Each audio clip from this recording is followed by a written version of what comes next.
안녕하세요. 세브란스 병원 산부인과 권자영입니다. 임신성 당뇨는 그냥 말 그대로 임신 중에 당뇨라는 거를 처음 진단받은 거, 그게 바로 임신성 당뇨이고요. 임신성 당뇨가 왜 생기는지에 대한 얘기를 하기 전에는 아마 이제 우리 몸의 혈당이 어떤 식으로 조절이 되는지에 대한 이해가 먼저 필요할 것 같습니다. 우리가 이제 음식물을 섭취를 하면 그 당이 이제 혈액 중으로 이제 당이 돌게 되겠죠.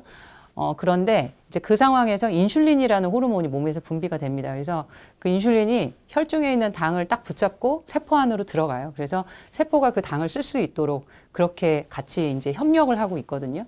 근데 이제 임신을 하게 되면 임신하면 보통 이제 살이 찌죠. 그래서 지방 세포들이 늘어나고 그리고 태반이라는 어떤 기관이 새롭게 생기는데 이 태반에서 뭐 성장 호르몬이라든지 아니면 뭐 락토겐이라든지 프로게스테론 같은 것들이 어마어마하게 분비가 되거든요. 근데 이제 이 호르몬들이 결국은 인슐린의 기능을 방해하는, 그러니까 저항성, 인슐린의 저항성을 증가시키는 그런 방향으로 이동을 하기 때문에 당 조절에 어려움이 생길 수 있습니다. 당뇨는 증상이 별로 없거든요. 특히 임신성 당뇨는 증상이 진짜 없습니다.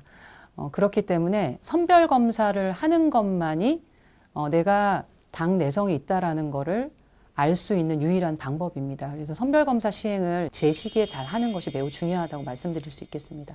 그래서 모든 산모분들은 그 선별검사를 먼저 하게 됩니다. 그 검사를 했는데 수치가 정상보다 높다. 그러면 취약하다는 거거든요. 그래서 그런 분들은 따로 또 모아서 당 부하 검사를 시행을 합니다. 그래서 임당 검사라고 보통 얘기 드리죠. 8시간을 완전히 금식을 한 상태에서 일단 먼저 뽑습니다. 그러니까 내 기저 컨디션을 먼저 보고요.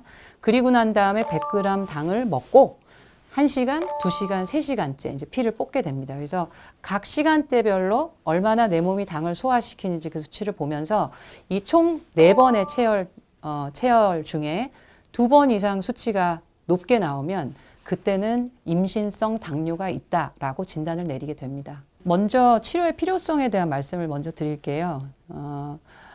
만약에 산모분이 내 혈액 안에 당이 오르락내리락 하고 있잖아요. 그러면 당은 태반을 그대로 다 통과합니다. 그러니까 결국은 태아의 혈당도 오르락내리락 하고 있는 거죠. 그러니까 제 몸에 혈당 조절이 잘 되어야 태아의 혈당 조절도 잘 되는 것이죠. 그래서 치료의 타겟은 그 당을 정상 범위 안에 잘 유지시키는 것이 치료의 목적입니다. 치료 방법은 결국은 이제 당을 잘 관리하기 위한 그런 식습관을 갖는 거. 그러니까 식이 조절을 해서 과도한 당을 섭취하지 않도록 하는 게 하나고요. 다른 하나는 이제 먹는 거 조절로만 될 수 있는 건 아니니까 운동을 통해서 당을 버닝하는 그런 치료를 보통 하고요. 이제 그 과정을 한 2주 정도 열심히 해보고 조절이 잘 되면 이제 그대로 유지하면 되겠고요. 조절이 만약에 안 된다. 그러면 인슐린 주사를 투여함으로써 이제 지원 사격을 하게 되는 거죠. 그러면은 태아가 과도한 혈당에 노출되면 뭐가 문제길래 조절을 해야 되느냐. 태내에서 과도한 혈당에 이제 노출이 되는 태아는 일단은 거대아가 될 수 있어요. 그래서 몸무게가 과체중이 될 수 있고 그 과체중 자체는 결국은 분만 과정을 굉장히 복합적으로 합병증을 불러올 수 있습니다. 그래서 그 부분에 문제가 하나 있고요.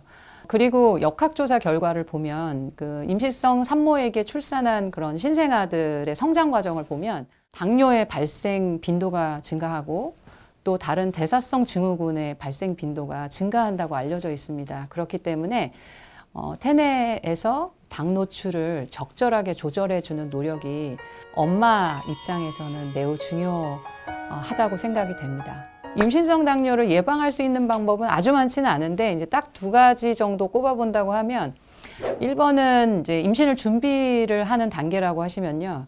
혹시라도 과체중이면은 체중을 조금 감소시키는 거 그게 도움이 될 것 같고요.